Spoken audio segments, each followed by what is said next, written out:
Hi guys, நான் part 1ல் சொல்லியிருப்பேன் எப்படி செட்டப் பண்ணு இந்த செட்டப் ஆர்டிமி ஹேட்ச் பண்ணுறதுக்காக.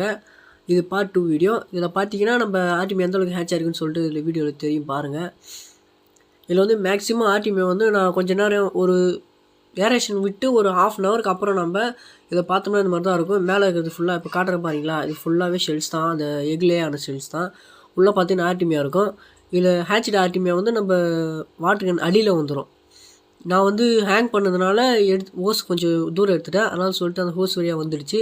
இது வந்து ஈஸியாக அப்படி தான் செப்பரேட் பண்ண முடியும். இந்தமாரி வாட்டர் கேனில் ஃபஸ்ட்டு செப்பரேட் பண்ணிவிட்டு அதுக்கப்புறம் நம்ம ஃபில்டரில் போட்டு நம்ம ஃபில்ட்ரு பண்ணி எடுத்து போடலாம். சப்போஸ் ஃபில்டர் இல்லைனா கூட பரவாயில்ல, நான் இப்போ யூஸ் பண்ணுற பாருங்கள், இந்த மாதிரி துணி யூஸ் பண்ணி நம்ம கூட ஃபில்ட்ரு பண்ணலாம். ஆனால் கொஞ்சம் நம்ம கிளாத் வந்து ரொம்ப நைஸாக இருக்கணும். அப்படி இருந்தால் நம்மளுக்கு இது செப்பரேட் பண்ணுறது ஈஸியாக இருக்கும். இந்த ஆர்டிமியில் இந்தமாரி கலெக்ட் பண்ணி இந்தமாதிரி ஏதாச்சும் கண்டெய்னரில் போட்டு நம்ம ஃப்ரீசரில் வச்சிட்டோம்னா இது எத்தனை நாள் வேணால் நம்ம ஃபீட் பண்ணிக்கலாம். கெட்டு போகாது, எதுவுமே ஆகாது, ஃபங்கஸ் அட்டாக் ஆகாது. இந்த மாதிரி மெத்தட் யூஸ் பண்ணும்போது ஈஸியாக இருக்கும்.